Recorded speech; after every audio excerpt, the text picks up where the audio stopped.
I'm confused. Would it be easier for us to sit? We are on the air. Okay. Big viewing audience. So good evening and welcome to the October 26th meeting of the Planning Policy Commission. Tonight we're going to have a public hearing on the proposed amendments to Central Issaquah Development and Design Standards and Issaquah Municipal Code regarding inclusionary zoning in Central Issaquah. But first we have a motion for accepting the minutes of the September 28th meeting. Do I have a motion? So moved. Did you look at this? Second? Second. Any discussion, any changes? Did you look at it? All those in favor say aye. Aye. Opposed? So tonight, we're going to start with a presentation by Trish, our Planning Policy Manager, and then Arthur Sullivan, who will talk about Regional Coalition for the Housing Arch. So Trish, would you please start? Here I go. Love the pictures, right? The housing strategy, remember that? We worked so hard on that, and you all were you led up the meetings with the Human Services and Economic Vitality. Council adopted that, and now we're bringing the implementation to you all, like we promised you we would before the end of the year. So that's what tonight is all about, is that first step from the 9 strategies. And then we're going to have Arthur explain the magic behind how did we get to the affordability that we picked, the choices that we picked that are in the amendment tonight, and then the next steps for this amendment. So as I said, remember 2016, we had a moratorium. One of the issues the council raised was we don't have enough affordable housing. So we did, with your help, we did the housing strategy. It was approved in September with 9 strategies, and the one we're focused on tonight is Strategy 6, which you might remember. Increase developer-provided affordable housing in Central Issaquah. Very narrowly focused, and the one that we're starting out with. So the way we're doing that is, I broke this down to try to be as simple as possible. What are we doing? We're increasing the requirement in the urban core from 10% mid-moderate to 12.5 low-moderate, or 10% low, and we'll explain how we got those in a little bit. And what else are we doing is we're adding a requirement in the new vertical mixed use overlay that you all worked on a few weeks ago. So we're adding one, and we're also adding a requirement outside the urban core zone in the mixed use zone. And that has a choice too of how the developer can figure that out. And just so you remember, this map is really like, the red is the urban core where we've increased the requirement in this proposal, and the purple is where we've added the requirement in this proposal. The purple is outside the urban core. So I wanted to give you some context on the areas that we're targeting, if you will, for this affordable housing requirement. And the second map is really wiggly, but the slashed hatched area down at the south, that's the vertical mixed use overlay that you just recommended approval of a few weeks ago. That's where we're adding an affordable housing requirement. So now you know what and you know where. This is beautiful. This is the table in your packet, and I wanted to show how we did it. How are we asking for more? Well, according to the state, you can't ask for more unless you give something as well. Otherwise, it's frowned upon as perhaps being illegal. We don't want to do that. So what we're doing is we're changing the base FAR for residential in the 2 places where we're, number 1, adding in the core or increasing in the core and adding in mixed use. And we're also raising the base height. So they're allowed to go higher and they're allowed to have more FAR, but in exchange for that, we're asking for them to give us some sort of affordable housing, and we're giving them choices on how they can provide it. So that helps them with their pro forma and to do what they want to do. They're sort of similar choices that we're giving them, but I'll have Arthur walk us through that. And then last slide is just the much simpler table with the vertical mixed use overlay, how we're changing that a little bit. We're changing the commercial, and we're changing, well, that's all we're changing is the commercial. But we're adding the footnote to be clear on what their requirement is for affordable housing. How did we get these? I'm sure that is the burning question that you all were asking yourself as you read this week. And for that, I'm turning it over to Arthur with the first of his 3 very informative tables. Do you want to take it away? I will be over here if you need me. Okay.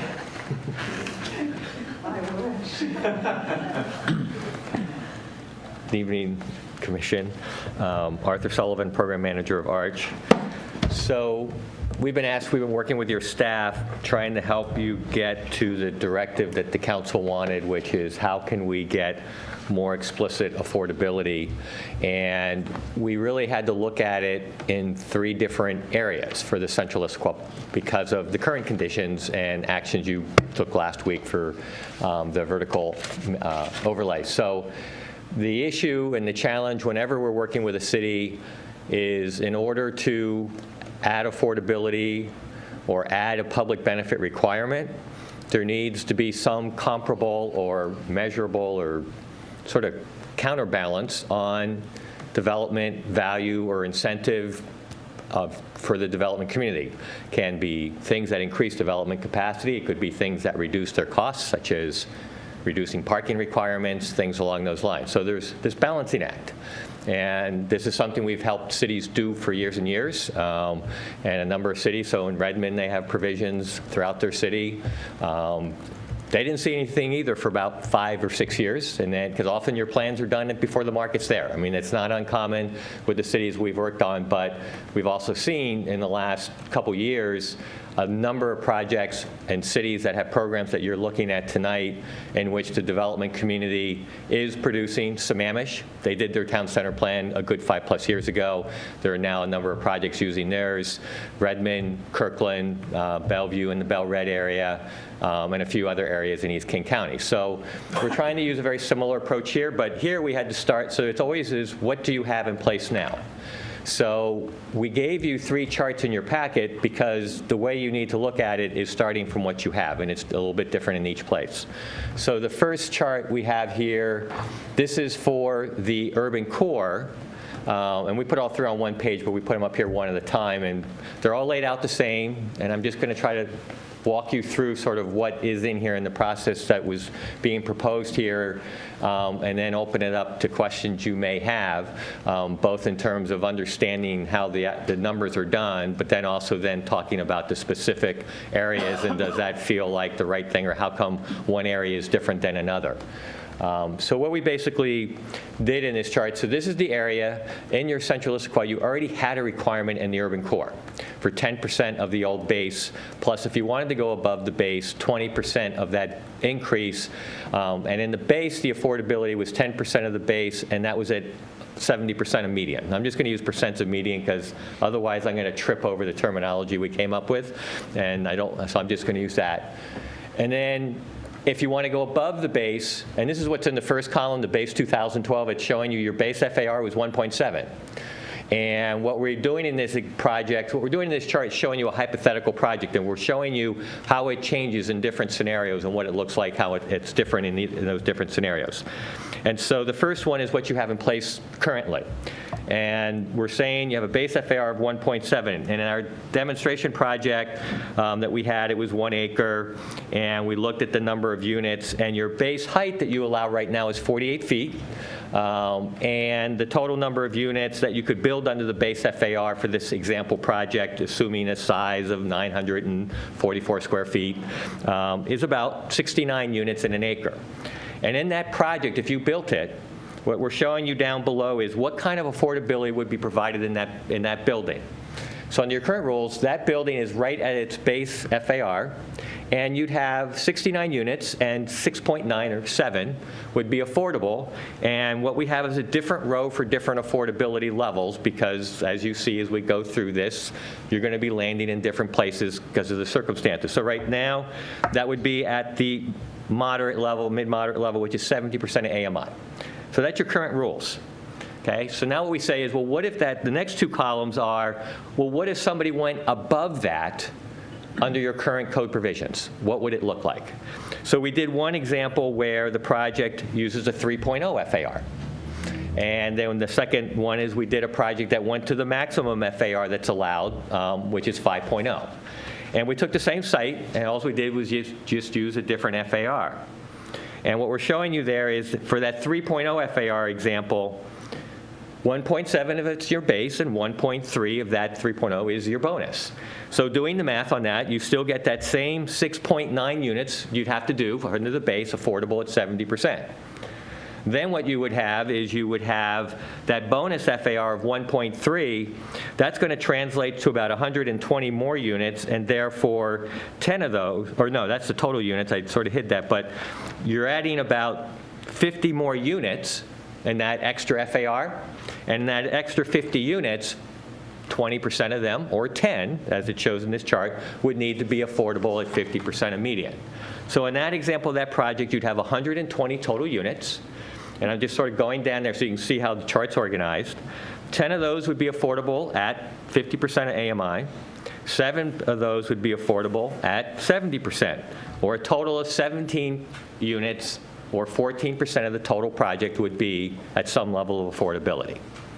Okay, so that's how your current standards are. So that's an area in which you have a requirement, and that's what's in place. So what we challenged ourselves to look in the core area is how might you get more affordability? Because it was sort of like, we'd like to see more affordability. So I'm going to skip the next blue. It's the same example. It's just a different scenario. But the purpose we did this for is so that you can see in the existing code how many affordable units you would get in some different scenarios. So now what we did is we said, let's try to find a way to increase the amount of required affordable housing. Well, we have to find a way to give some extra density. Now, in none of the proposals you see in here, we're not increasing your upper end. All we're doing is playing with the base. And we're saying if we increase the base, then that gives you some room to say that you're giving as extra development capacity under the base.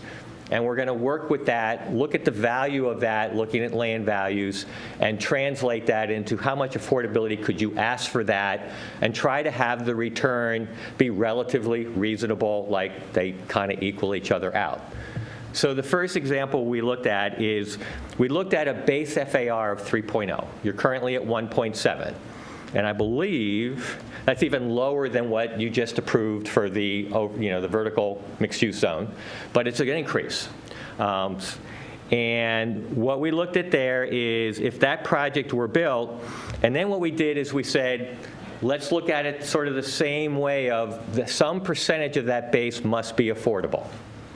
And doing the math, we gave 2 different scenarios that we looked at.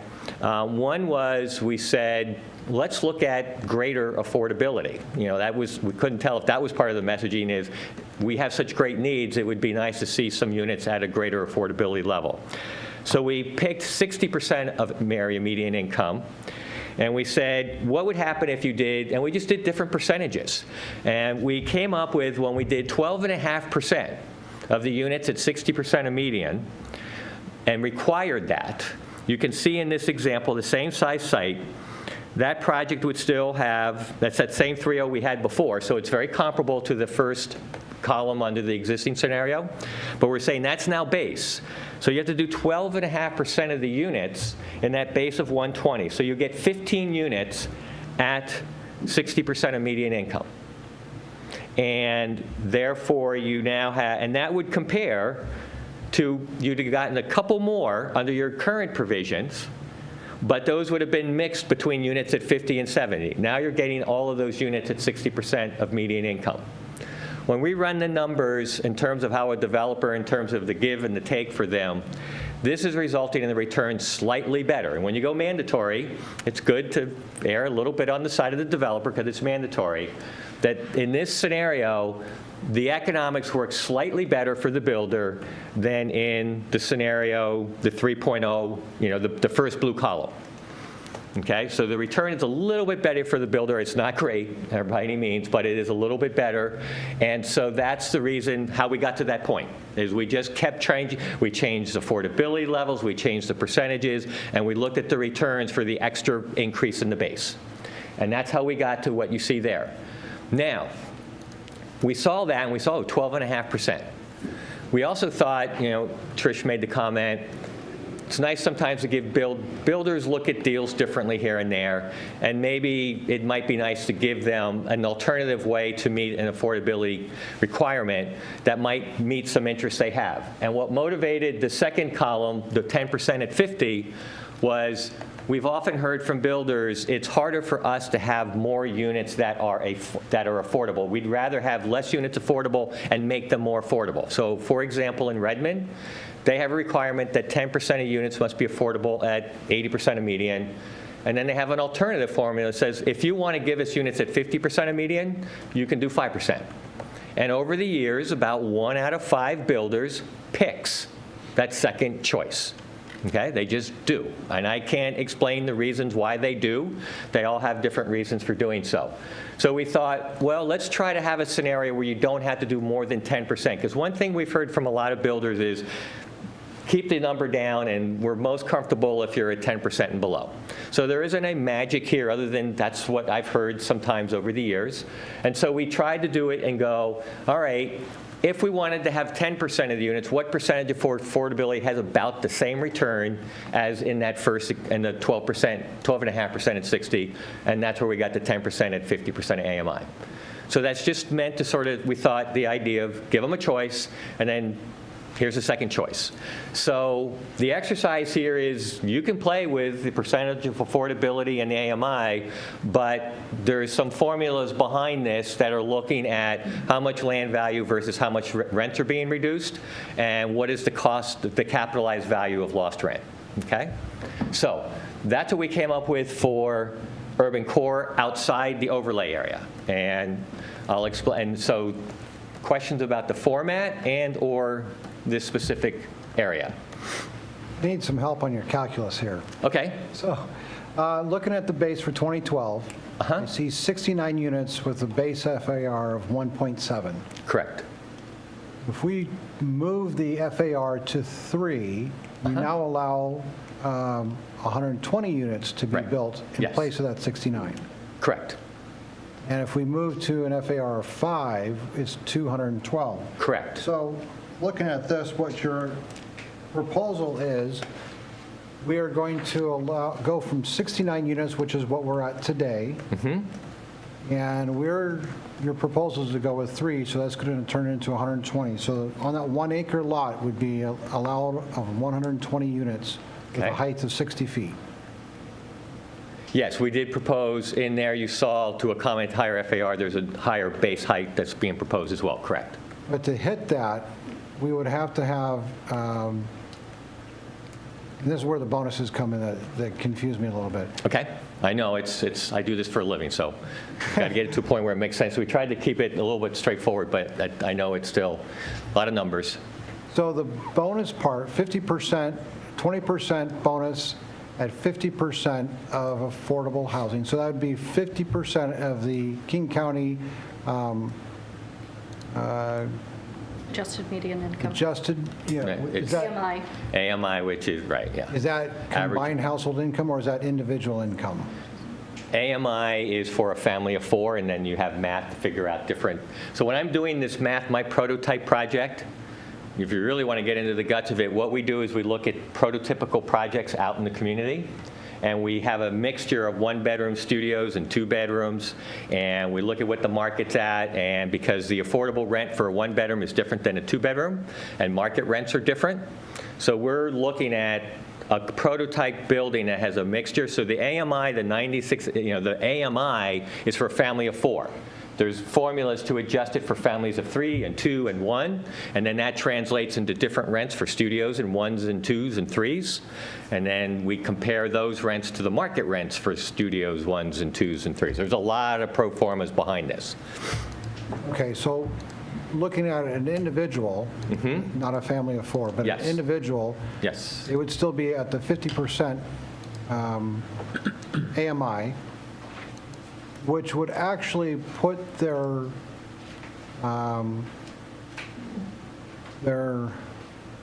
rent at lower than the average rent, lower than the average introductory rent for King County.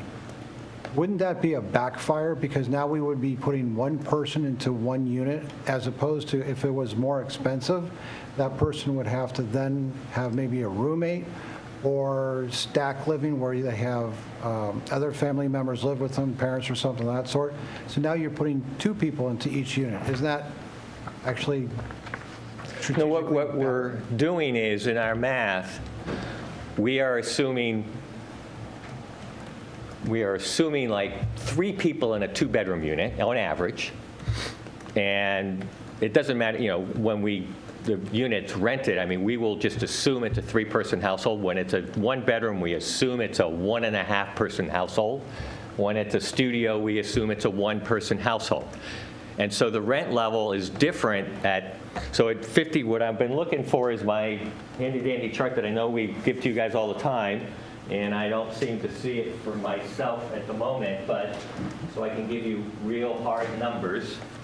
Maybe it's in this folder. It's one night I don't have it with me. So I can give you hard numbers that are used, and I'm going to have to do it sort of off the top of my head, I believe. The reason why I bring this up is because it sounds like the business model that was being proposed is actually going to be less dense. Less dense? Less dense. Actually, interestingly enough, the argument I've heard in some cities, and I'm going to have 2 answers for you. One answer is, no, if anything, it's going to want builders to do smaller units, because when you do this analysis, the gap between typical market rents and a rent affordable at 60% of median income in a studio is maybe $300 a month. The gap between a 2-bedroom unit and a 2-bedroom unit affordable at, did I just say 60% of median? What did I say? 60. The same percentage of median income is going to be $500 a unit. That's why we have to do this hard analysis and stuff. Builders, it costs them more. They lose more rent. When you're at the same affordability level, they lose more rent on the 2-bedroom units than they do the studios. Sure, so what you're saying is by creating substandard units. Well, what do you mean substandard units? Not substandard units, but when you create less desirable units, you can What do you mean less desirable? Explain a little bit more. So if an average studio of 800 square feet rents for $1,200. Try 500 square feet and rent for $1,200, but it won't be 800, it'll be 500. Okay, so we'll go with the 500 square feet. So you have a 500 square foot apartment and you rent it for $1,200. And this formula is saying that the developer could then come in with a 320 unit or 320 square foot apartment and charge $1,000. So one of the questions that we got from a commissioner is, how do we assure the affordability is maintained as buildings over time and they're sold, et cetera? What about the standard of living? I'm getting to your point. I'm trying to get to your point. And if you look at the draft language in here, you will see a reference to a covenant that must be, when you get to Section 8, to the section that relates to affordable housing that you have a linkage to in your notes. It will say in there that the project must sign a covenant in a form acceptable to the city that will be recorded against the property. And that will address issues such as unit mix and long-term affordability and monitoring, et cetera. One of the issues that's in there says about the size of the affordable units. First, it says they must be of a similar unit mix as the overall building. So if a builder does half 2 bedrooms and half 1 bedrooms, then the affordable units will have to be half 2 bedrooms and half 1 bedrooms.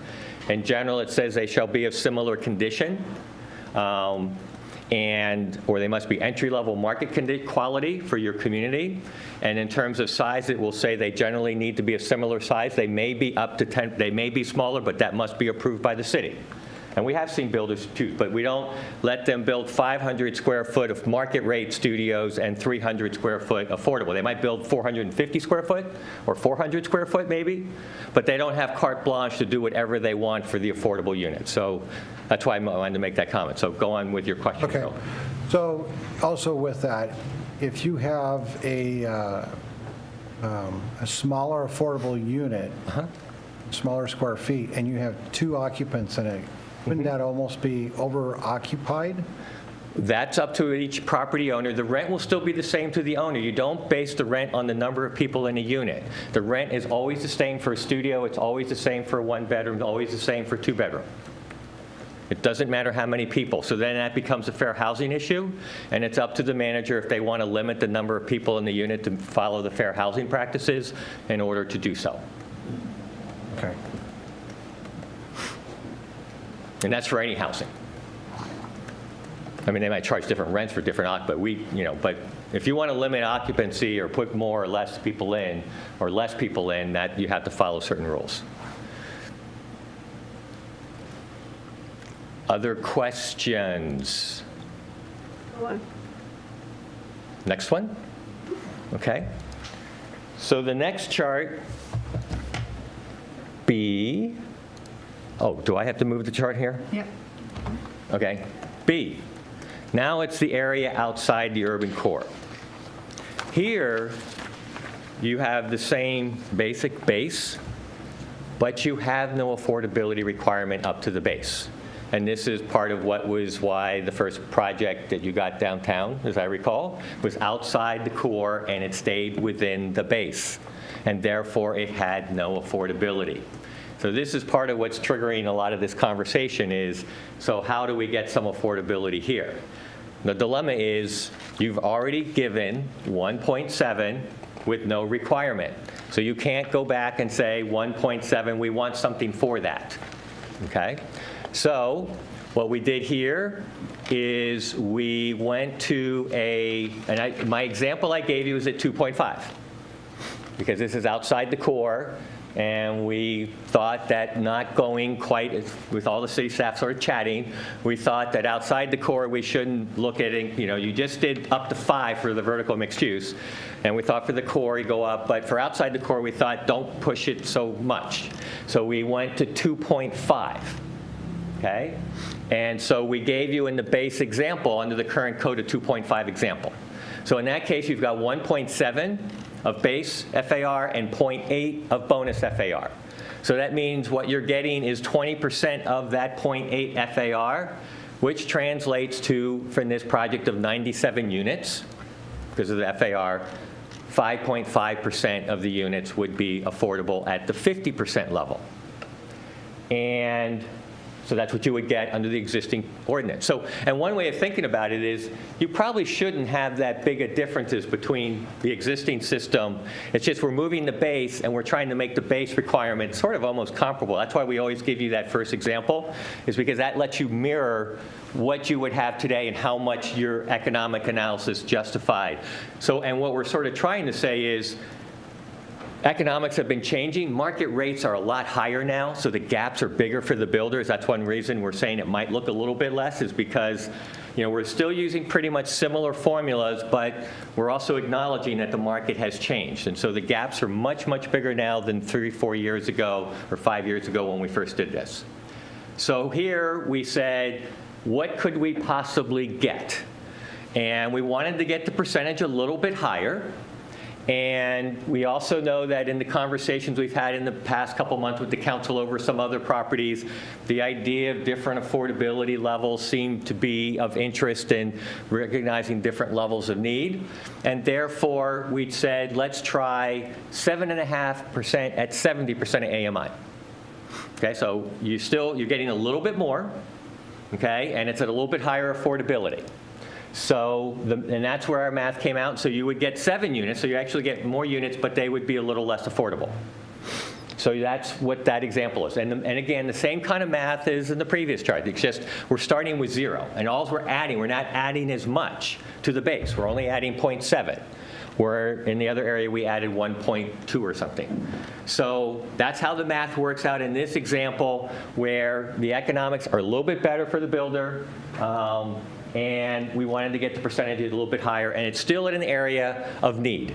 Okay, this is the area you used to be in the core, right? That's what your core used to be, was at 70%. So this would give you the same type of affordability level that you have in the core area today. And then again, that sort of option is, what if somebody wanted to do less? And so we came up with, well, 5% at 60% of median income works out to about the same math as the 7.5% at 70%, okay, to the builder. So that's why the numbers are lower and the affordability is different, is because less of an increase and starting with your base at 0, okay? So then that's second. Questions on this area? All right. Third area is your vertical mixed use, which you just looked at. So there, you increase the base FAR to 5.0. So we looked at that math, and you're in the core. I mean, no, it's outside the core. It's in the core, I'm sorry, it's in the core. So we start with that 10%. So you can see in that column there, we were saying, we didn't do the math right at 5.0. I mean, we did do one example all the way up to 5.0, but we figured that's a pretty high FAR compared to most of the buildings we're seeing built these days in other cities. That especially with the height that we were talking about, well, you could go up to 85. It just feels like the economics today are still in buildings that we're seeing like in Bel Red and places like that, downtown Redmond. We figured that's sort of your comparable, and their FARs are not above 3.5. In fact, they're usually below 3.5. So didn't want to do too big a building, figuring what is a typical building going to look like. So we did an example here using a 3.5 FAR. And when we do the math there, and we said, okay, there's an interest to get more than 10%, seems to be some of the interest, and also looking at different levels of need. So what we basically did is, right now your provisions are 10% of the base has to be at 70, and then a certain portion, 20% of your bonus, is at 50%. So you can see in a current example of a 2.7 FAR, you would have 10% of the units at 50% of median. This is under your existing rules. If someone built in that area, because the core, and 5% about at 50%, at 70% of median. What we did is we basically switched those two numbers around. We said 10% at 70% of median and 5% at 50% of median of the total project. Okay, so it's not measured as an increment, it's sort of your new baseline, and that's up to the base. Now, one thing to keep in mind in all of these, you still have your from base to max. We're not changing any of that. So the bonus program is still the same. So for all of these areas between your, you're like in the outside the core, the maximum FAR is, the core outside of here is 5, but our base is 3. So there's still that 3 to 5. We've left in place the existing rule that if somebody wanted to do above 3 outside the core, in the core, outside the vertical mixed-use area, they would have to do 20% of that at 50% of median. So you still have that in place. Haven't touched that. It's just we've changed the base so that you have situations in all areas now of your city, and the CIP area of the city, where there is a mandate to do affordability. And that mandate is different in each area because of the shifts that you're making in your base. So here it's higher than the rest of the core because you went up higher with the base than we're proposing in the rest of the core. And so the math worked out differently. And so we got to a point where it looked like asking for 5% of the units at 50 and 10% at 70, again, made the economics a little bit better, but got you a higher percentage than the 10% you're getting now, and it's getting you a mixture of affordability. You're getting also some units at 50, where right now you're only getting units at 70. So it felt like sort of an exchange. Then with that same principle I made on the first one, oh, it's at 15, what would it take to get it to 10%? And what we're finding is, right now it's 10% at 70, right, in your existing base. We're saying an alternative for a builder is if you only want to do 10%, with the higher new base FAR, we think we can make the argument that should be at 50%. Okay, so you have, again, choice for the builder. You can do the 15% with different affordability, or you can do them all at 50% and bring it down to 50% for all of them. Okay? 2 questions. Yes. What other options is the city giving to builders? What eliminate, lowering permitting fees, whatever, to enable them to do this? And have you ever done a study on, by putting 10 to 15% lower income homes in there, what it does to increase the cost of the other units? Thank you for asking both of those, especially the second one. So for the first one, the city has policy for waiving impact fees and permit fees. Right, so this city waives a lot of the And 4 they're units. listed in somewhere, Yes. so it's obvious. And in fact, what we have done is if you were to read through all of 1821, you will see in there is a statement that says, we say, look at your neighborhood plan, but that's going to send you to 1821. It says, hey, look at this section of the code because you might be eligible for fee waivers. So it's right in there to let them know. We can't say universally because the rules are a little bit different depending on the affordability level they're at. So the city's had those rules in place for a very long time. They put them in place way back when they were doing the master plan communities kind of thing, and they apply them now citywide.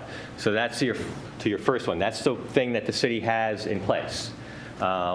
City might be looking at, for very small scale, council's, the second strategy that they're looking at is multifamily tax exemption, short-term exemption on improvements in exchange for affordability. But if they're going to look at that, it's in a very, very small area right now. So that's potentially on the council's plate for later this year as well. But for this, it's the fee waivers combined with the land density increases. To your second question, how does this impact the other 90% of the units? I'd argue it doesn't. Okay? This is designed that you are giving land value equal to the reduction in rents. So the first part of the answer is there is a trade-off of value given for value taken. So it should not affect the economics of other units. That's the first. The second is, if it did, what I've always preached to cities is if we don't design it right, your impact isn't to other consumers in that building that might get built. The impact is there won't be units built for people to move into. Builders won't build. Okay, and so that's always the litmus test. Now, what always is the challenge is sometimes plans are 10 years ahead of the market anyway. So is it because of how you design the system, or is it because you design something for the future? And my experience has been with cities, I came from the development world where we used to negotiate exactly these deals with cities. We would negotiate trade-off in density for giving them affordability. That's what I did for a living before I came to the public sector. So we try to take that principle and apply that same principle here. That's half the answer. The other half of the answer is once a builder starts building, costs do not impact the rents a consumer pays for a unit. Proof of that, what happened in 2010? Builders didn't get to charge rents based on their costs. Builders charged rents based on what people would pay. So once you start construction and you're committed, that's what makes development so risky. You don't get to charge based on cost. You make a decision to move forward thinking that your costs will work, but once you're in that ground and you're going, if the market shifts on you, good or bad, the market will dictate your economic return. So one story is, everybody look at the recession. I had builders in downtown Redmond who were saying that the 80% units that they had to do when they pro forma'd them were going to be $200 to $300 below market. When they came onto market, the 80% units rented for less than they were allowed to rent because every unit in that building was renting for under 80% of AMI rent levels because of the market. The other story I tell, I worked on a development once, and I had a really, really not happy neighborhood with what we were doing. We were doing ownership housing with condos and some below-market condos. They did not like us. They appealed our approvals. We got delayed a year and a half. The cost of that delay to me was $10,000 per unit to my company. The market shifted $30,000 in that year and a half. So I pro forma'd the project to sell the homes for $200,000. Our cost went up $10,000. The market was $230,000. Did I sell the homes for $210,000 or did I sell them for $230,000? I think you know the answer to the question or the comment.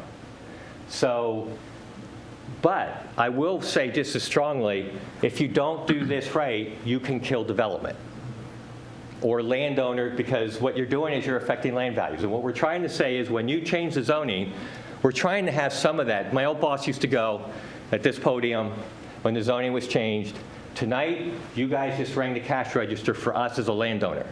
The difference tonight is we are giving it back to the community because we're going to give you that value you gave us back to the community and some of the units being affordable. That's the principle that you're using here, is you're trying to say we increase the value of property, but what we're trying to do is manage that so there's a public benefit that goes with that public decision. So looking at this methodology, and I need a clarification.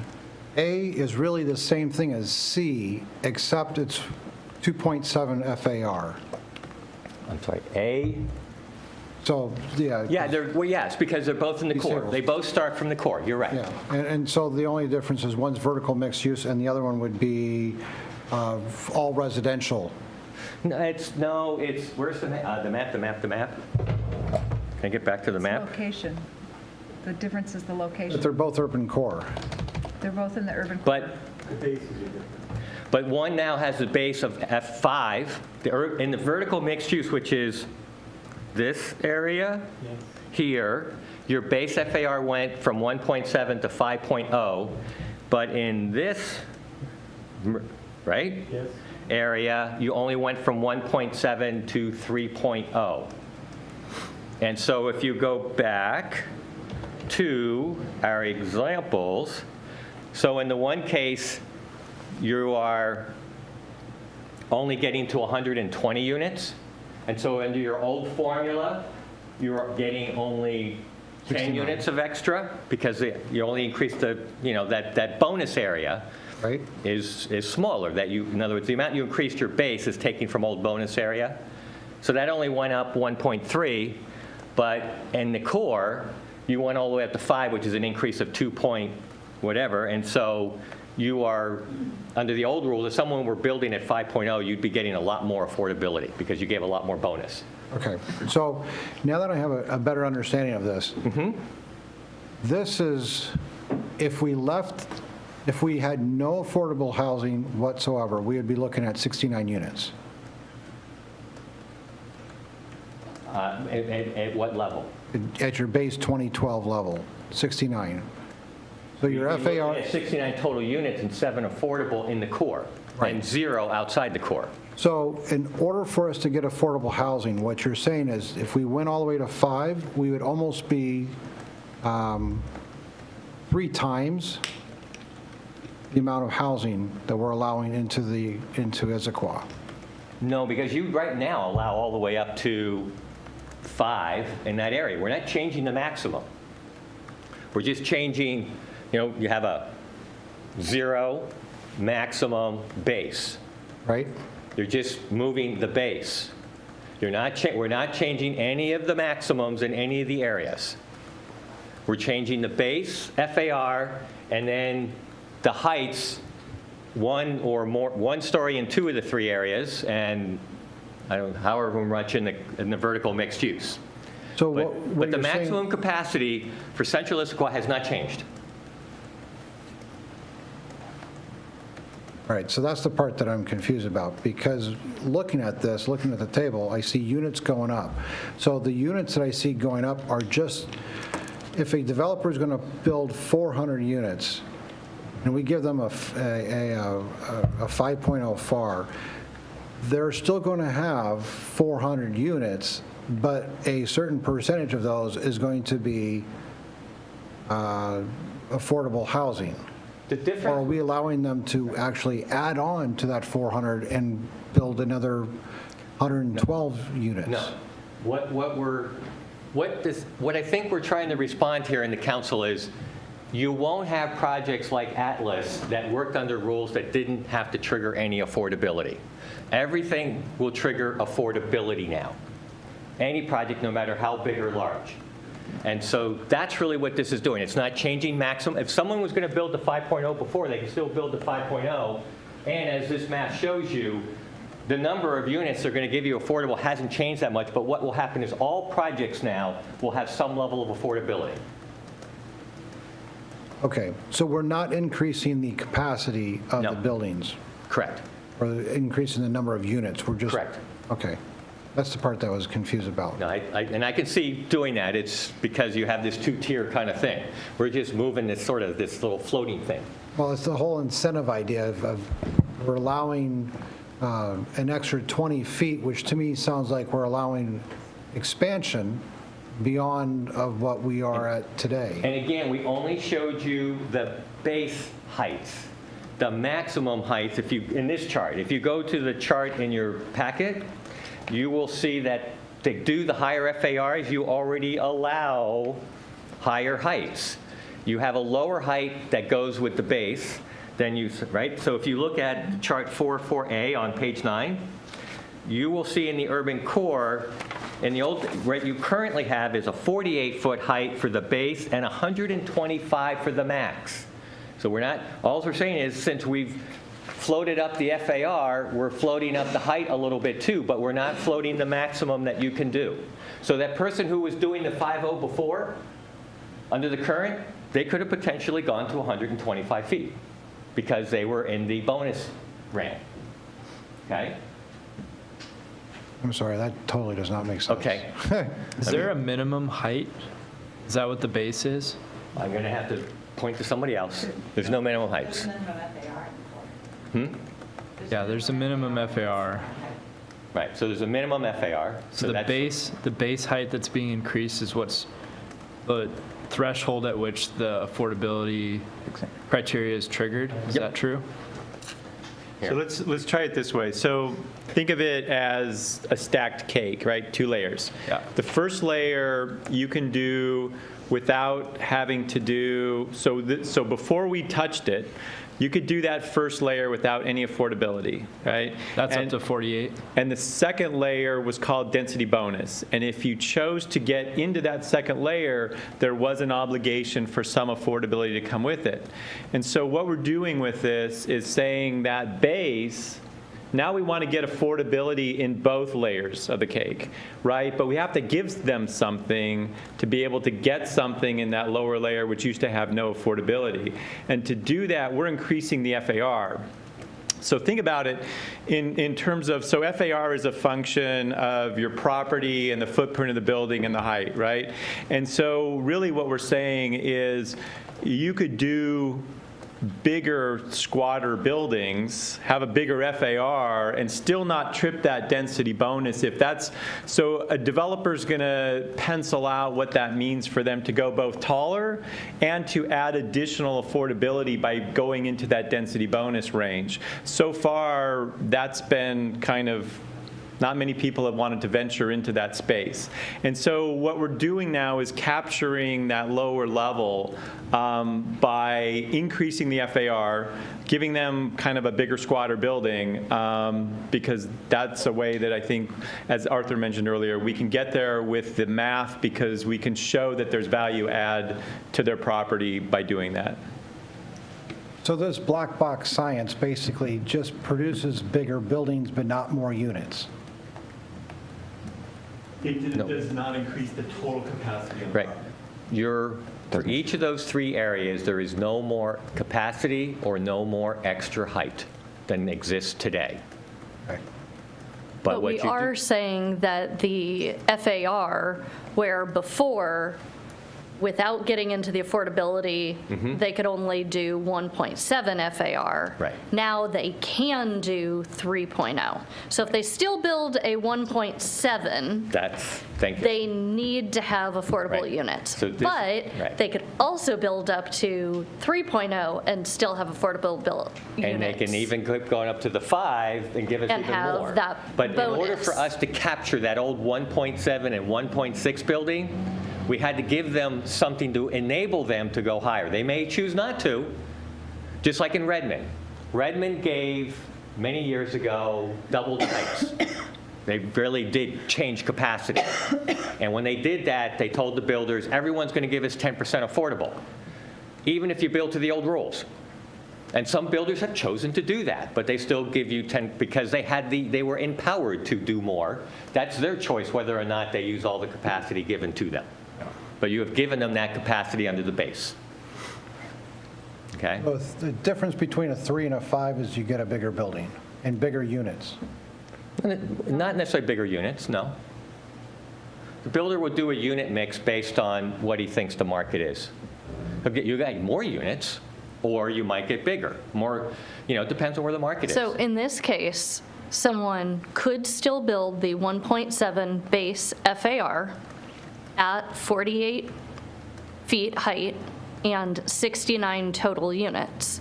But if we're looking at that option A1, if we adopt that, that means instead of doing the 10% at 70% AMI, you have to do 12.5% at 15. And actually, Or it's 60 or the... yeah. Yeah. So to do the best explanation rather than looking at the urban core, we should probably be looking at the other one. I was just about to go Yeah. and say, if you're talking the zero scenario, you're talking Yeah. there. So in this case, somebody could build the 1.7, that would give you 69 units, and right now, there would be nothing. Going forward, you'd have 7.5% of those 69 units Right. at the 70% AMI. Correct. Or they could build a higher, Yep. more dense building. But I think that they wouldn't do that because they're being given this, the change in the base. So economically, that's why they're being given this. I They would could do agree, that, but he just said some of the builders in Redmond did choose They still to build do, small. yeah. Want to do some, that's the hard thing about doing this, is different builders build differently. They have different kinds of money, they have different kinds of product, they have different kinds of this. And you see in downtown Bellevue, you see high rises and you still see wood frame. And all of them So- can do high rise. I think one of the problems, instead of thinking about it as we're going to get bigger buildings, which, I mean, first of all, we've already asked for with the vertical mixed-use stuff. That's what we're going for. But the problem might be that if you've got a builder who wants to build these 1.5 FAR type buildings, and we're saying more affordable units, and they don't want to do that, they're going to go to Bothell or Woodinville or, something like that to build theirs rather than coming to Issaquah. So that's what we need to be considering as our Right. potential. And what we're saying is, this is the point I was making earlier, is that a builder shouldn't need to decide between here or somewhere else because they got something for it that didn't exist. Now what happens is landowners want the people buying to forget about this decision that was made, but we keep reminding builders, but the land costs, I go, well, no, this provision's been in place for 15 years in Redmond or 20 years in Redmond. So that's the requirement. It's kind of like if you adopt rules for steep slopes, some slopes have sites have them, some don't. What do? You pay different amounts for land because of the constraints on the land. And that's why I'm saying where you can kill it is if you make land go negative, then you're not doing anybody the right thing. So I would just disagree a little bit with the bigger buildings. I think we wanted more density, but not just bigger buildings, point blank, especially in the vertical mixed use and the FAR at 5 there. And I think when I'm looking at these, I keep looking at the 2 blue columns and comparing to the green, and it doesn't seem that different. But then in reality, because most people are choosing to go with the base, it's really comparing the white versus the green, because people are, as we've seen, that's been the problem, is that people haven't been choosing to use the bonus option. So, But the point I'm trying to make is, that's a very good point, but because there's an economics behind this, this word called takings. You need to stay by the mic. Microphone. Oh, I'm sorry. That because of a thing called takings, if the number in the green was double or triple what was in the blue for the same, it's like, well, how did you make that happen? Okay, so there's sort of a little reason why they look somewhat similar. right. And just to put real numbers to this, because it looks like 7 doesn't seem like a lot, and we're like, whoa. But when you add Gateway and Atlas together, and those are both outside now Gateway's not mixed use, but we didn't include it because Western Gateway was done. But both of those are in Central Issaquah, they're outside the core, and total they're 750 units. And so when you take 750 units and you take 7.5%, so now we're getting 56 affordable units with this, where we got 0 in reality. So those numbers start to actually feel a lot different than looking at 7. Right. And that's a good point. And a lot of cities have adopted these kind of programs, and until about during the recession, we were getting 0 because nobody was building. Before the recession, between all the different cities, we were getting maybe 20 or 30 a year, maybe 40. This year, we might get 300 units in East King County through these kind of provisions. It is this incremental, it's out there, but this year alone, we think we're going to get 2 or very close to 300 units created through the East King County cities through programs like this. And that's because cities have put these kind of programs in place. I'd like to go to Keith's point. This is one of the questions I'd had for you, Trish, is we see numbers you present to us about projections of growth for Issaquah, and what I'd like to see is an actual projection of units.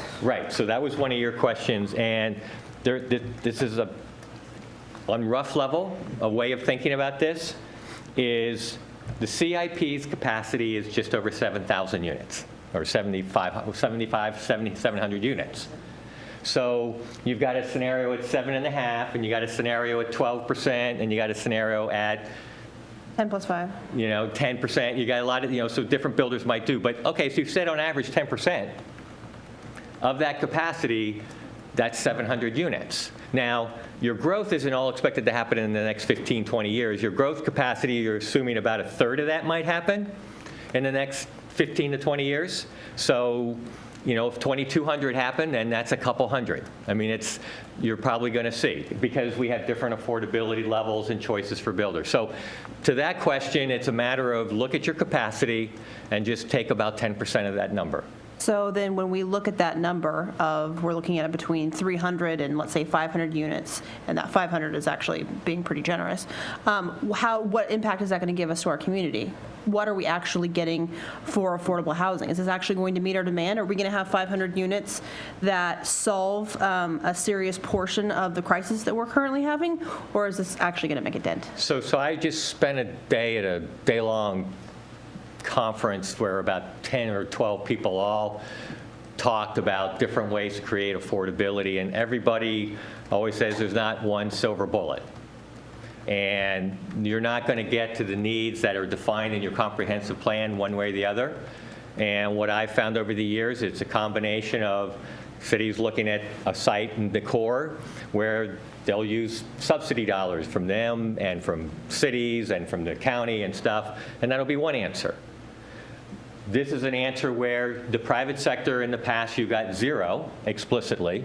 Now, sometimes the market on its own way back built units affordable at 80% of median, okay, when they built.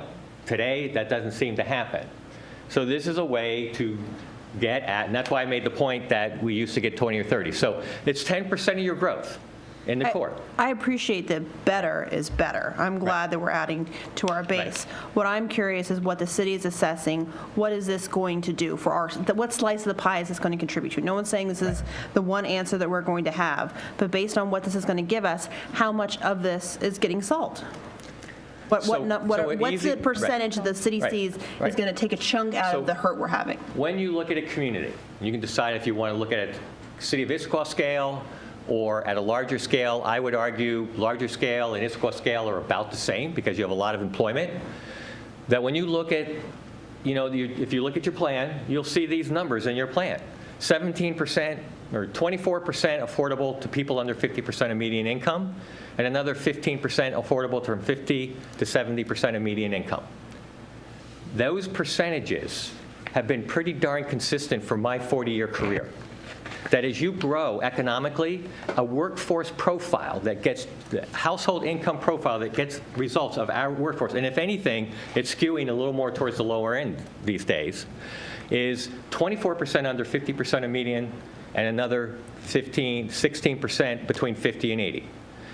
So if you look at this is growth, and this is trying to deal with 50 to 80% of median, you're doing and most of your growth is in the center, that's what you're planning for, then through a policy like this, you are potentially making a pretty darn good dent and actually meeting the growth demand. You're not taking care of existing problems, but you're doing a pretty good job of dealing with that moderate need resulting from growth by having policies like this. You're doing 50% or more probably by having this kind of policy. I would this policy- say, too, remember that there's 9 housing strategies, and this is just the first one we're hitting. And so I think, as Arthur says, we're trying to do many different things to try to hit a very big problem for the city, but at least we're starting to do some bigger things. And when you were updating your comp plan, we put together data for all of the cities on the same format that showed you how many units the cities were creating through direct assistance, how many they were creating just to market. We go out and survey all new buildings to see if by any chance any of them are affordable under 80% of median. And then we also track all of these created through fee waivers and density bonuses or land use. And we've kept that data for 25 years. So we can show every city exactly how much. Then there's also the census, which says when you look at the community as a whole, what's our affordability look like? So there's 2 very different ways of slicing information. But both of those are ones we do keep tabulating for all the cities so that they can see the results of what they're doing. To Joy's point, though, Trish, could we, when we're looking at affordable housing, can we go back to that presentation where we saw what the need was at 70%, 60%, 50% based on our population? Right. I think we had those numbers. Yes, it's not cut that finely, but it is cut like 50, right. But can we yes. look at what data we Yes. have to know we have this Right. many total population, this many total Right. units in Issaquah, and this much need at whatever the AMI levels are, And what we, right. and how much of this proposal addresses Right, that. but part of what, we do that, and it's a good idea, but I also always remind people why I work for you and why I came back here to work in this area. You are generating demand for housing from your workforce, and they may not be able to afford to live here. So when you're looking at that, it's fair to look at it how you describe. We also think it's useful to look at it from the employment base. The company I worked for in the Bay Area was formed by the business community saying we need housing for our workforce. So, and we have it both ways. So you can see that information, and that's where we're saying is you have generated a lot of jobs in your community that pay in that low, the income ranges we're talking about here. But yes, we have that information.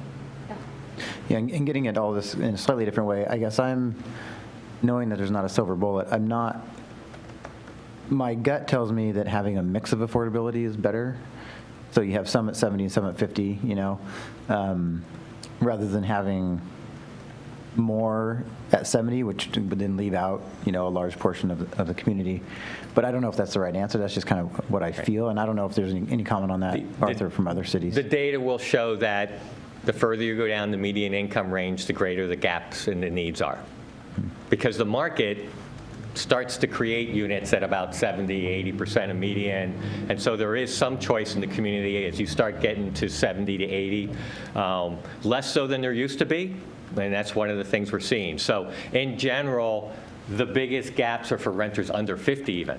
But even doing something like this can help them because they're still living in your town. They just pay over 50% of their income. So this might give them a choice for paying 40% of their income. But the gaps, yeah, the information that was asked for by Commissioner Walsh will show that those gaps feel more significant as a proportion of those populations as you go down lower incomes. I've got two questions here. The first one, under the current provision, we would allow under a FAR of 2.5, 6 affordable units is what we would get if the developer chose that option. Or for 3, we would get 10. Or they could go back and actually do 0 under the current. If they only built to the 1.7. Right, if they only built to the 1.7. Right. And the solution that's being recommended is that we require every unit to meet an affordable housing requirement. Or not every unit, but every development meet an affordable housing requirement, which would produce, in this case, 7 to 5 units of affordable housing at 60% of AMI and 70% of AMI. Correct.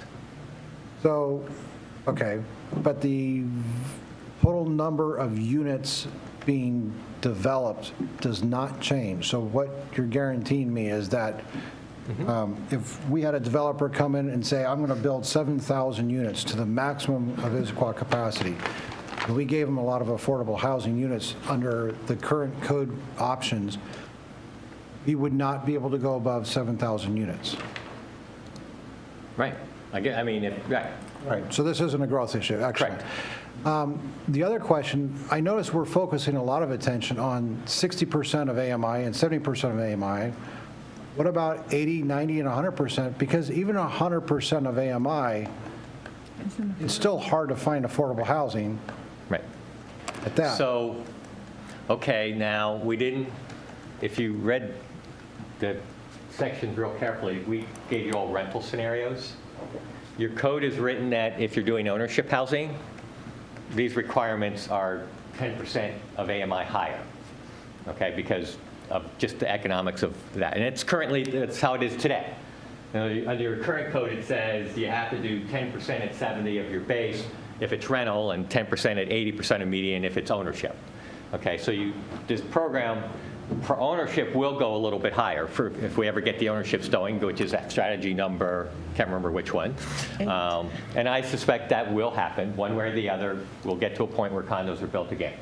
In terms of rental at 80 and 90 or whatever, you could start to make that argument, but again, I would say if you go back to the comment about where the needs are, this is where your needs are, because at 80 and 90, there are the existing older buildings.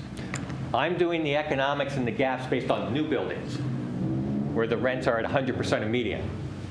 At 80 and 90% of median, existing buildings are there in the community today. That's slow, that might be going away. I would argue it's probably gets hard to go much further higher as percent of AMI, or there'll always be rentals in the 80 to 90 because most renters earn under 90% of median. Okay? Yes, there are some, and the Microsoft are coming here and they rent and stuff, but most renters are in the lower income tier kind of thing. So that's why I think here we're looking at these kind of levels, because that's where your biggest issues are in your community.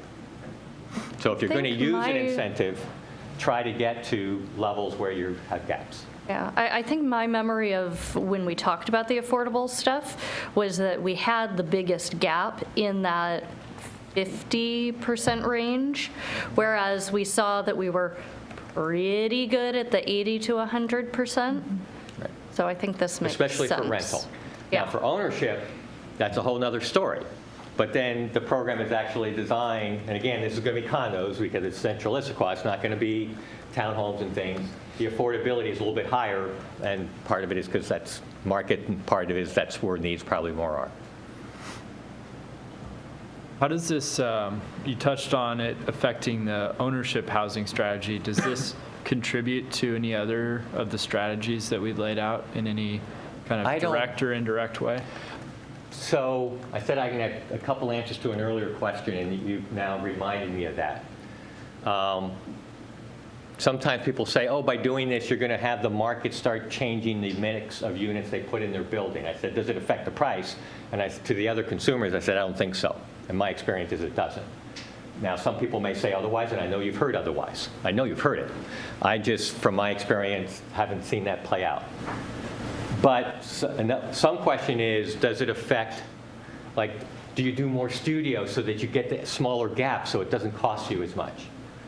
The comment I would make is, we're trying to keep it at 10% or less of the product the builder's going to build. He's got 90% of his product, and that's where they make their money.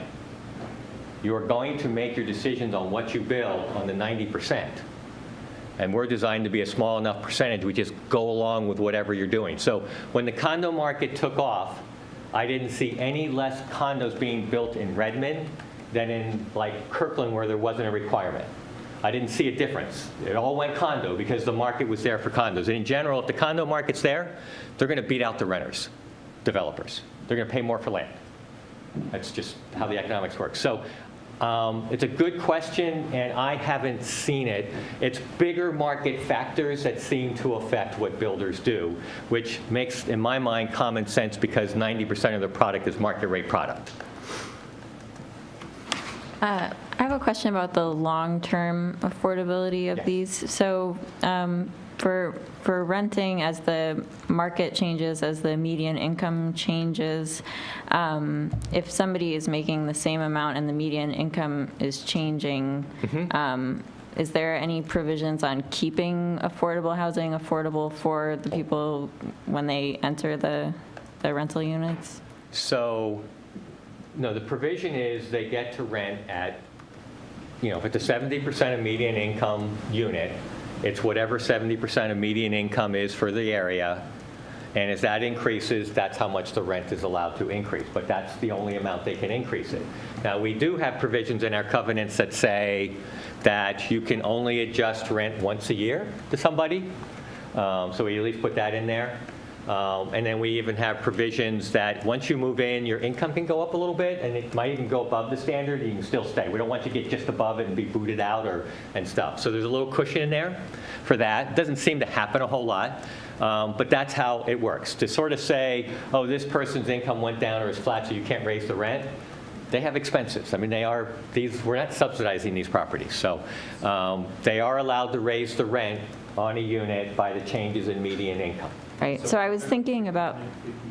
And the covenant is not 50 years. The covenant is for the life of the building. It's a land use approval. Okay, so you had mentioned the Bay Area, and Yes. I know so rents, are increasing, and as people are making, as the median income, I think, is increasing, then the rents are all increasing. So I was just thinking, are there options for people once they enter a building to try to make it affordable in the long term for them so they don't get priced out? Is there any and sort of... that's what I'm saying, is the area median income, we don't do a small, it's the whole county. Yeah. I don't know if I've ever seen it be more than 5%. It averages about 3%, if not less, the last 10 years. In fact, my first 15 years of my career was like 4%. The median income changed. Okay. On average, some years 0. It's 1 or 2 it went negative. We don't make people lower rents. And then the last 15 years of my career, it's been more like 3 or even a little below. So if anything, median incomes are changing a little bit slower than they used to. But it's around 3%, which, as a developer, when you go to a bank and you try to underwrite a building, they're not going to let you have a rent increase of more than that anyway. So for underwriting for a builder. Okay. They might get more once they own it, So if the market's going up 10%, 15% a year, no, it just, for those units, it just is based on the median income for the region. Okay, so I think you're saying, correct me if I'm wrong, but the market is projected probably to be increasing at a much faster rate than the median income? If you really want to get into theoretical conversations, theoretically, it shouldn't over time. Short term, yeah. Long term, no.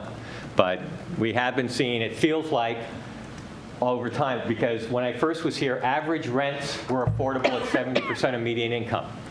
And I'd see it go up to 75, take a whole city's rents, take the average, and if you were at 70% of median income, you could afford the average rent in the town on the east side. For the rest of the county, it was 60, low 60s. But for East King County, it was always like around 70. And sometimes it go up to 75, and then we have a recession, and it go back down very quickly, back down to 70. And what's happened the last 4 years is we've gone up and up to 85%, that's like almost 85% of median on the east side. There probably will be some correction. I don't think it will go all the way back down. But if I showed you, we have a graph in the materials we've given you for the comp plan, the needs analysis, that shows you how rents have changed relative to median income over time. And we just have had this blip the last 4 or 5 years like nothing I've ever seen. And are we likely to stay there? Maybe. But it's a historically high relative to median income level we're at right now. Sorry if this is semantics, but in the code in our packet, there's a footnote number 4 for table 4.4a that's talking about the base height. And it says the base height may increase to 54 feet to accommodate additional first floor height. Does that need to be increased by the same 12 feet that the base height is also increasing? Makes sense, what I'm asking? It's another one of the Makes footnotes sense. that we didn't. I have to see, where does it start? The 54 would need to be 66. Good question. I'm trying to find the 4 in the table. Did you find the 4 already in the table? It's on page 10. No, I Our see the packet? foot. I see Page the 10 of foot- our packet. I see the footnote. I don't see I don't see it in the table though. Number 4. Oh, it's in, so table 4.4a. Oh, it's in height. I see it in Height, height now. yeah. Okay, I just couldn't find it. That's where it's referenced. So I'd say it's a good question we should probably look at a We'll have to little look more at that one, carefully yeah. before we say yes automatically. But it's a good. Yeah, good catch. Thank you.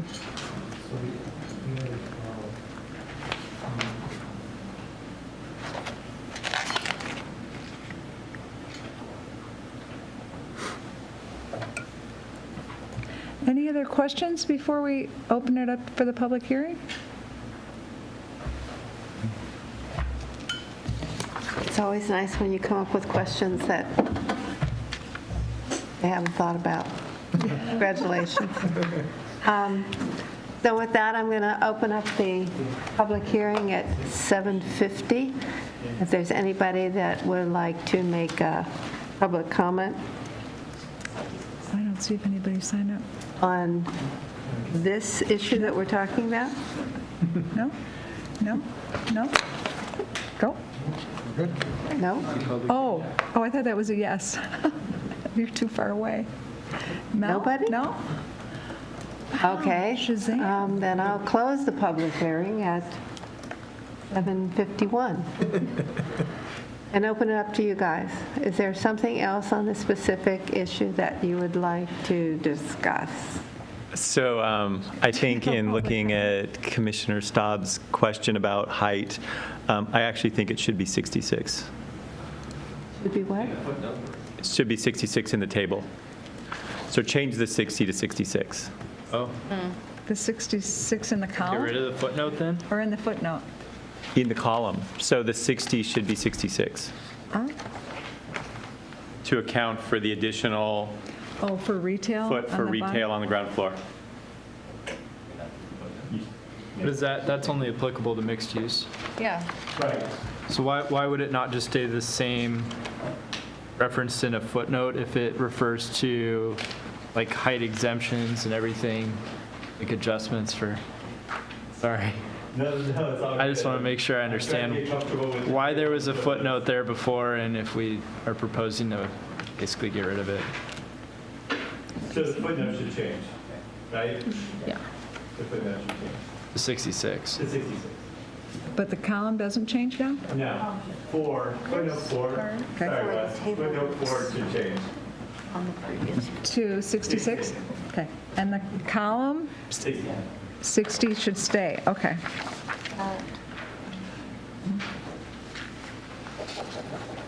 Stay. Okay, that was exciting. Okay.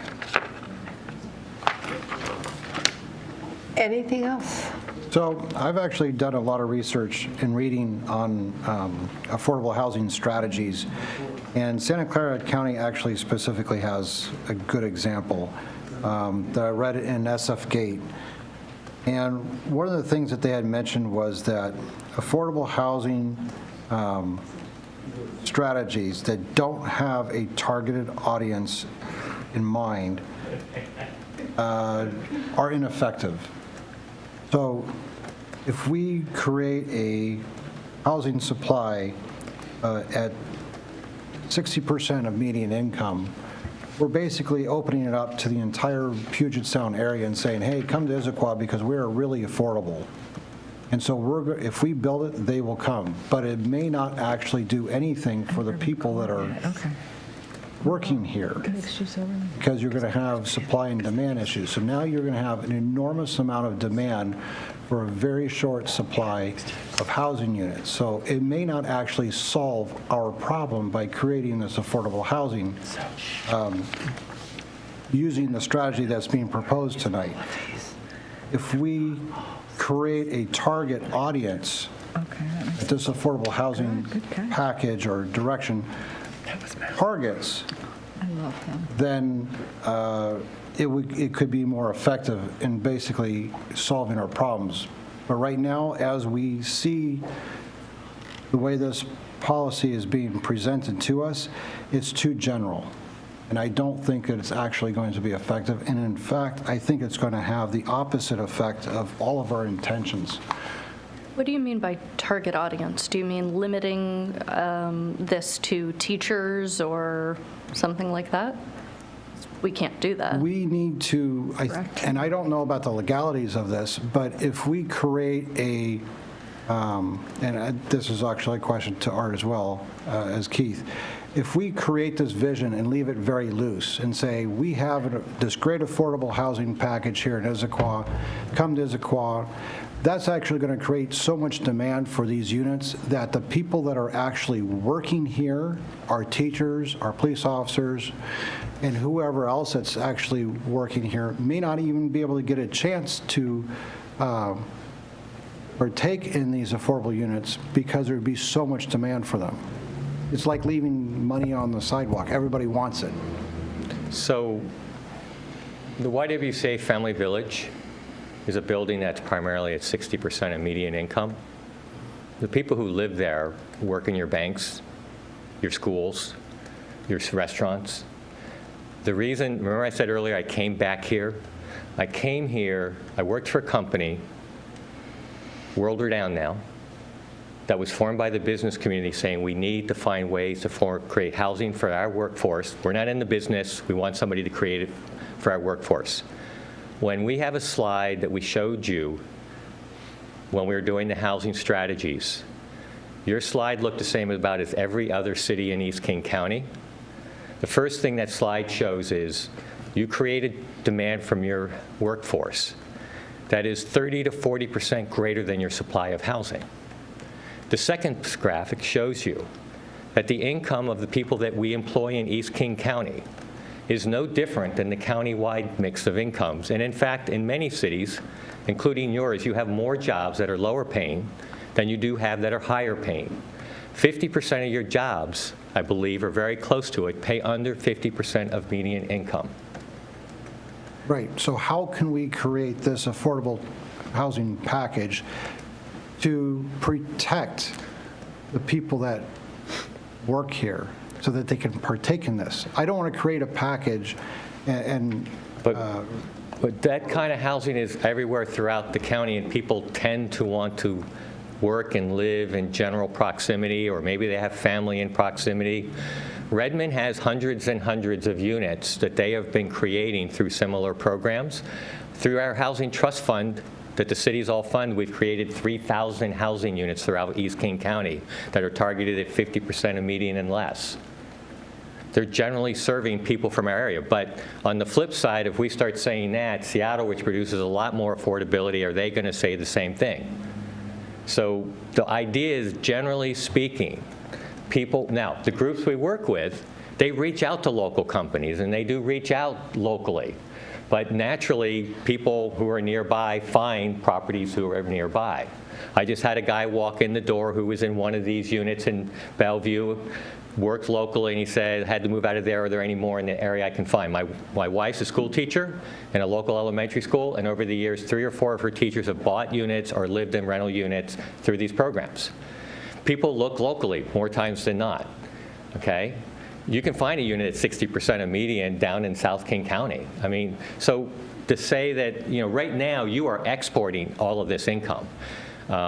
Yes, the Y reaches out locally, but the demand for this housing we're talking about is being generated here, but your housing stock does not match the income profile. The business community survey of Bellevue in last year, 50% of the businesses saying they are having an increasingly hard time attracting employees because they can't find housing they can afford. That's the kind of issues we're dealing with that we hear about from the business community here. This is housing that is matching incomes of households that you are creating in your community, that right now are not living in your community. I agree with you. But my argument is that the more attractive the community is, the higher demand you're going to have for that community, right? So if Issaquah is a very safe place to live and raise kids, and we have a very excellent school system, that's a huge magnet for Issaquah. And because we have all these great attributes, the people who actually work here are going to have to compete with other people who want to move here because it's better than living in other parts of the Puget Sound area. Not, I don't want to sound smug, but, supply demand. If you got a better product, people are going to want it. And so all I'm saying is many other cities have these rules in place. You have Issaquah Highlands that had affordable units in them. You created them there. What I'm saying is what's resulted is, well, maybe if they move here, they get jobs here too, because your employers need people at that income because of what they pay. And I'm saying we've been doing this for 25 years here. I've been doing it longer in other areas. I hear that question raised a lot. What I find the experience and the result that works, and there's also fair housing issues and things like that, is that reaching out to local companies, et cetera, to make sure they're aware that these opportunities are there. That's why we have our website for people to be able to find. But I haven't found that the phenomenon you're expressing has played itself out in other communities. Except Santa Clara County, where they wrote about it. Excuse me? Santa Clara County actually wrote about this problem where they create affordable housing and their own teachers can't live within Santa Clara County because they can't afford it. So they actually started creating their own housing to rent to teachers. And Santa Clara County is one of the counties I used to do work at, so I'm familiar with the situation.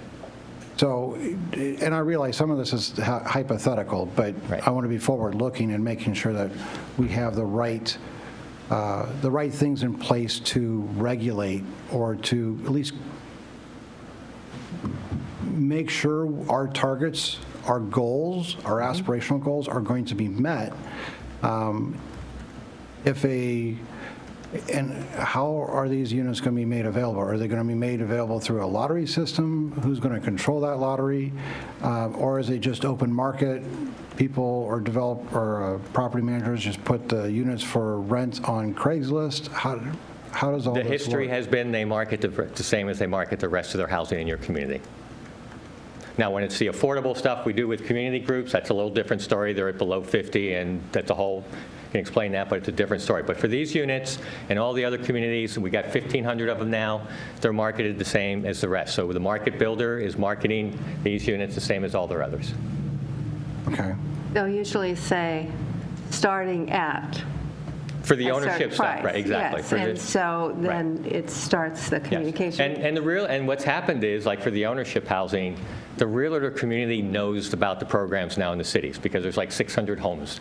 And so the realtors, when they're showing locally, the local realtors know, and that's how often the buyers are found. But it's the same marketing system for your market rate units too.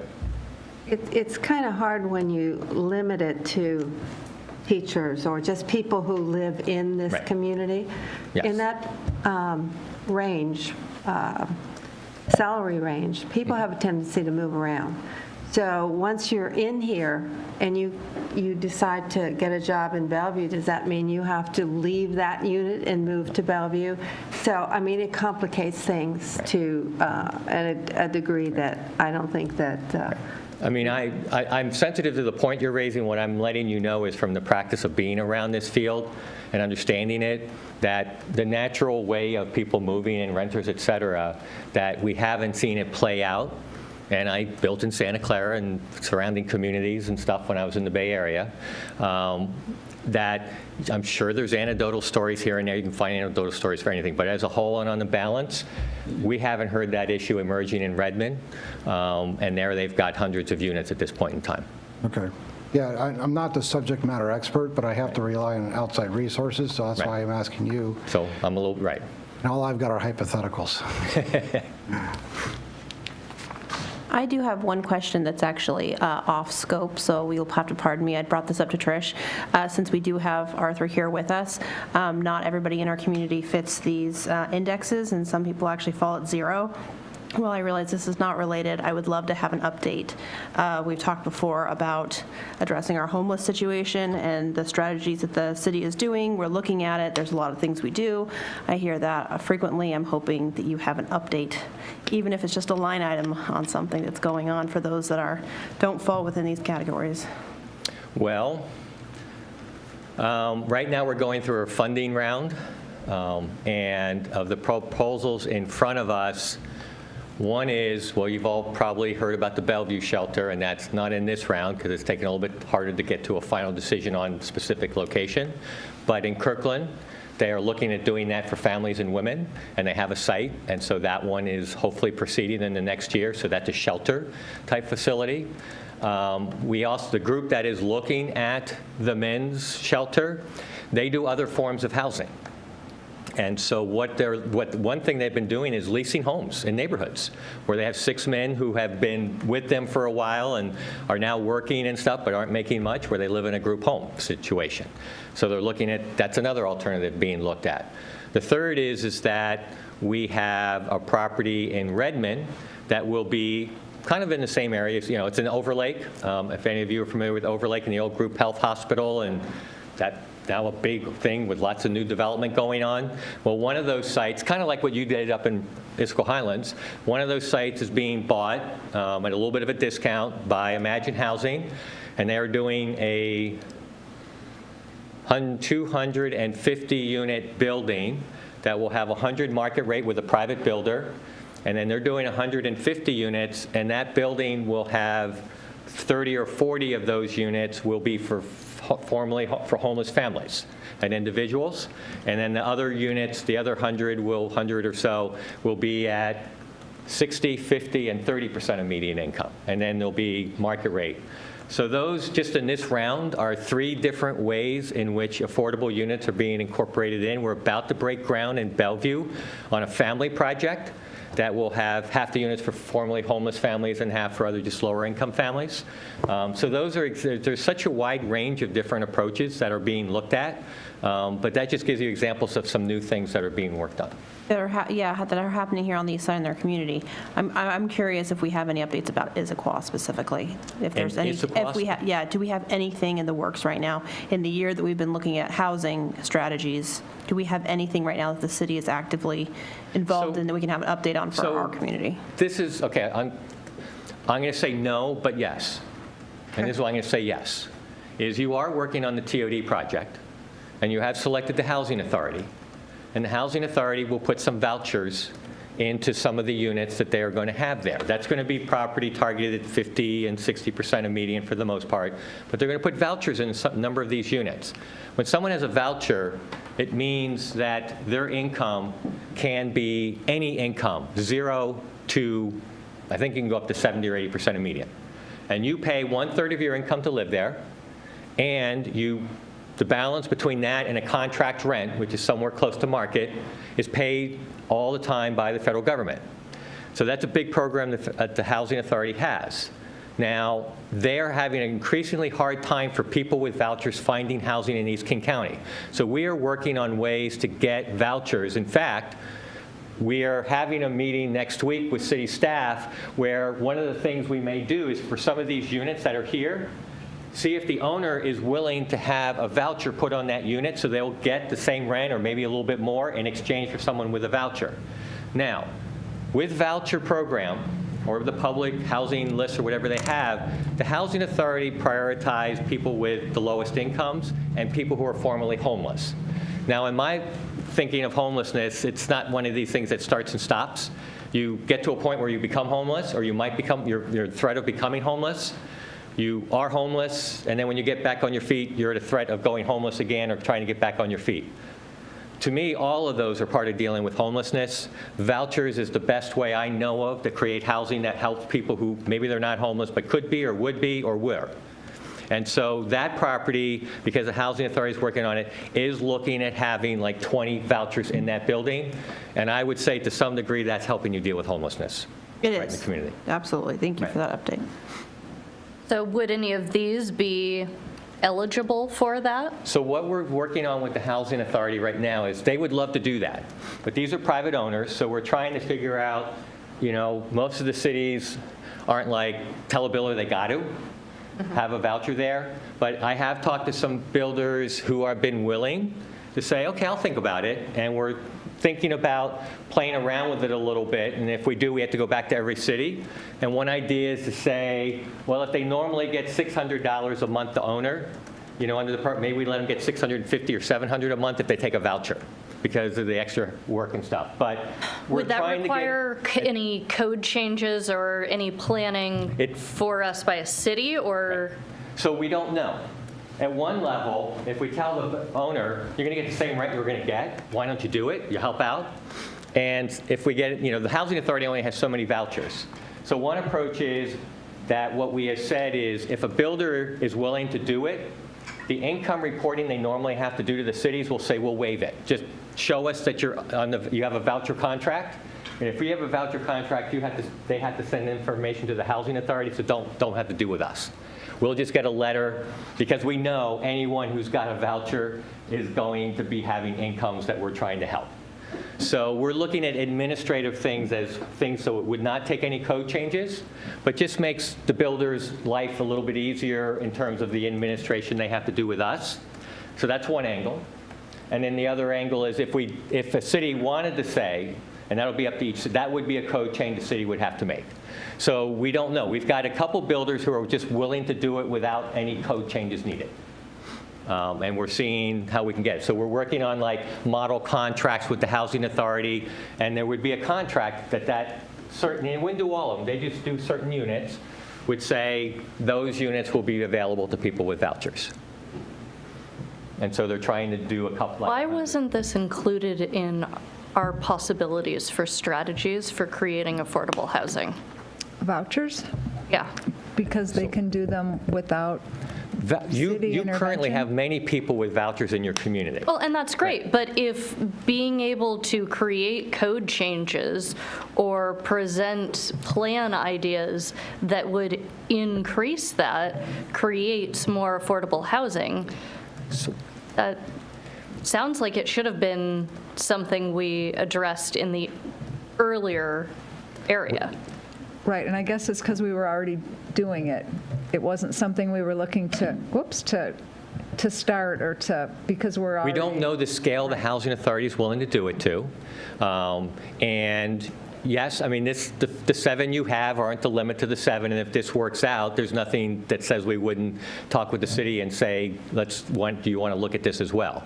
But they're not talking huge numbers, and they want to do it throughout East King County. But you asked about how we help there.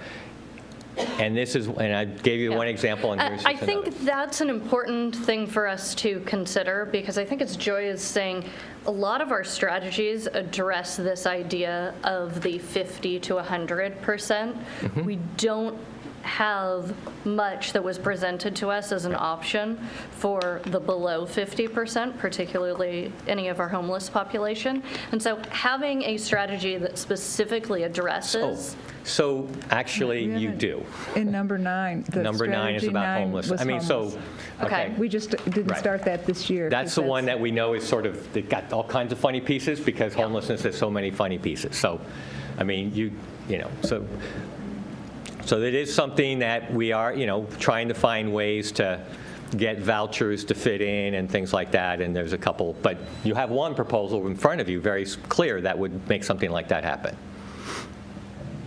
Yes, when we get that. Well, it's in for funding requests now. I mean, it's a relatively real concept that's trying to be put together by your city.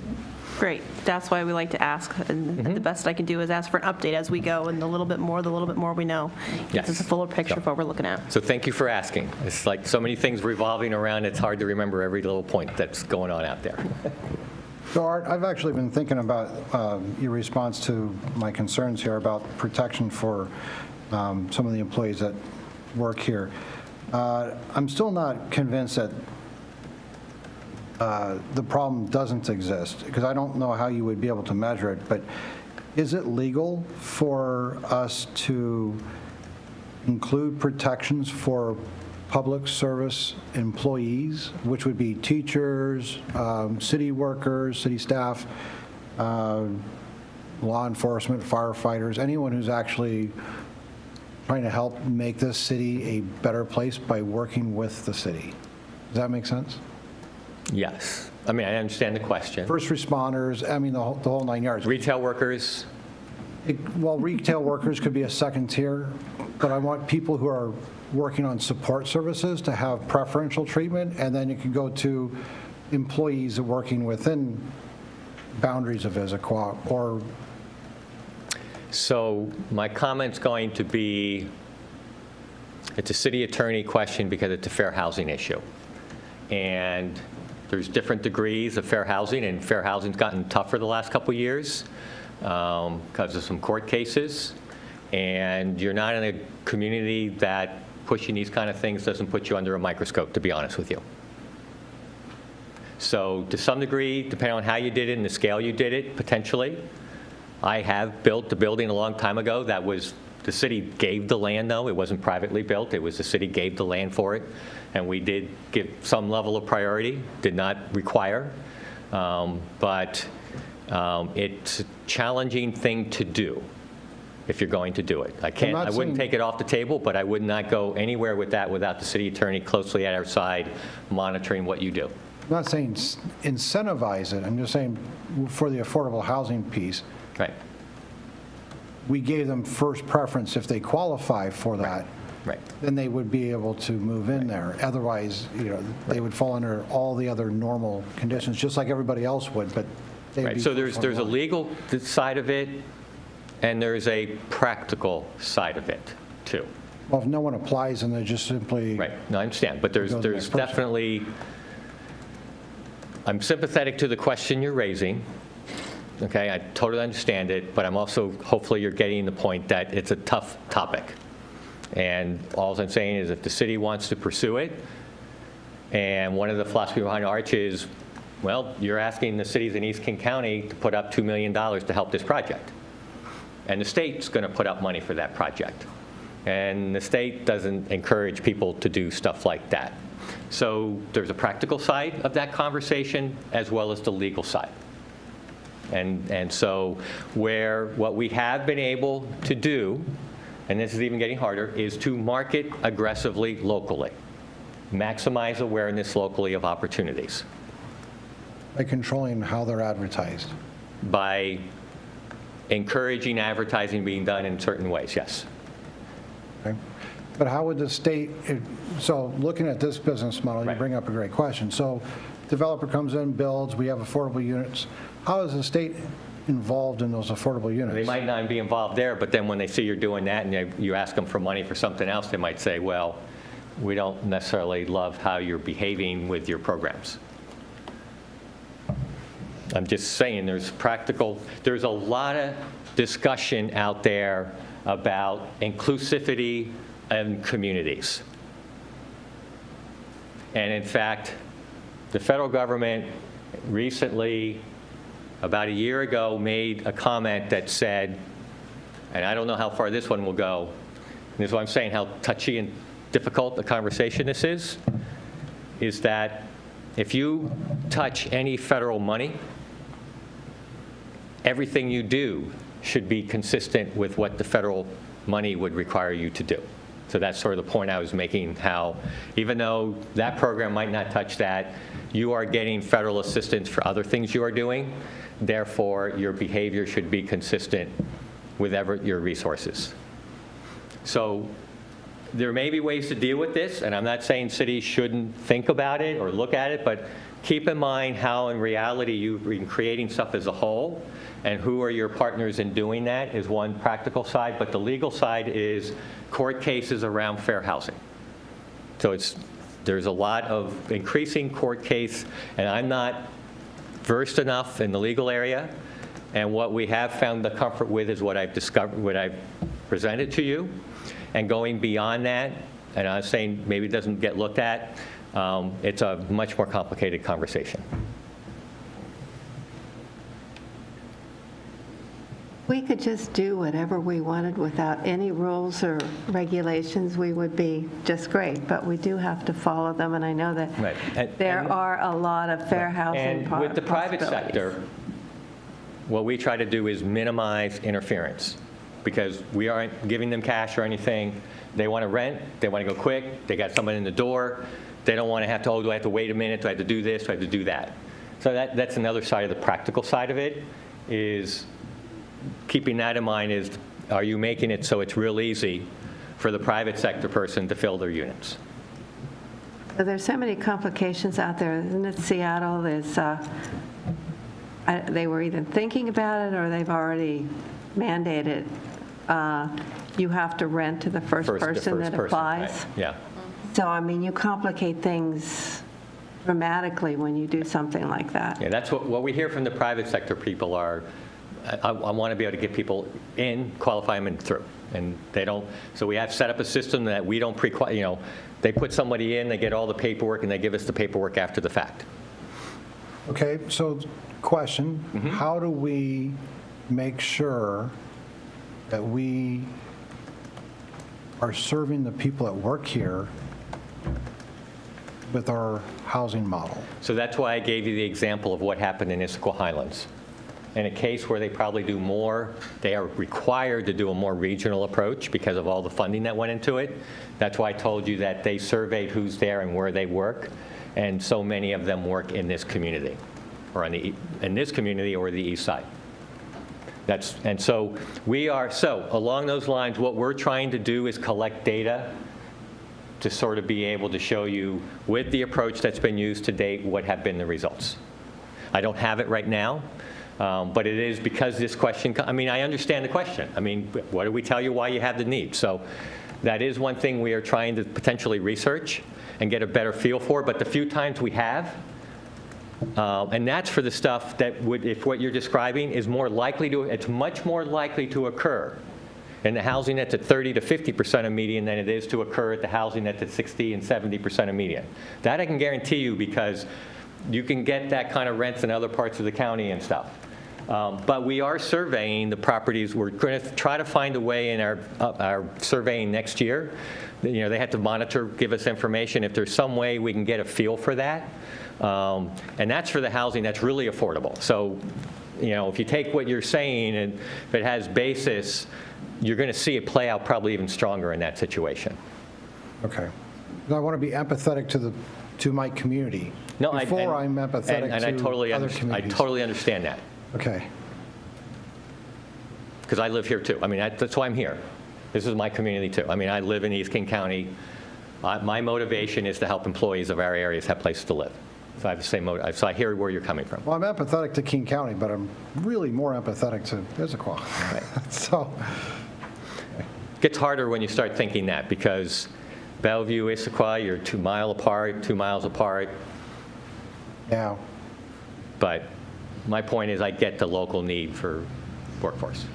And I think Joan already made this point, but people that are often in these lower, the 70%, 60% AMI may also not have the same job security and may be switching jobs. And that doesn't mean that they're not a part of the community. If they get a job in Bellevue, they shouldn't have to, not be able to take a job if they can get another job in another community. And I see that as a sort of limiting to the flexibility of these units. I think that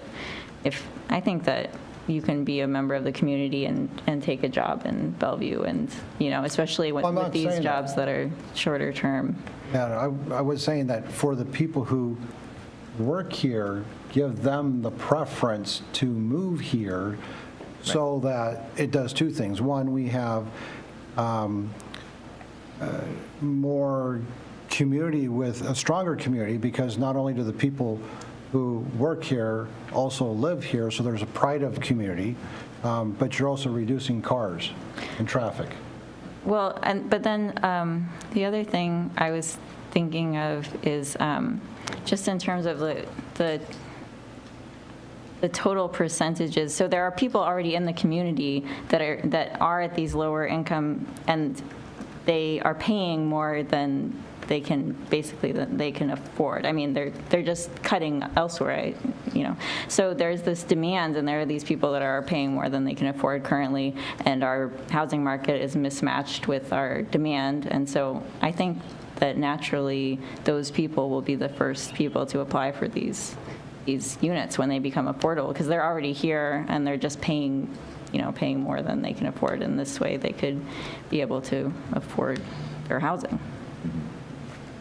Okay, we could debate this and all evening and never come up with a solution. I don't think that's on our docket this evening to actually go into all of those different forms of vouchers and everything else. I think we have to look at what the city has put together now, which seems to be a lot better than having no requirements. I think that was one of our big problems originally, was there was no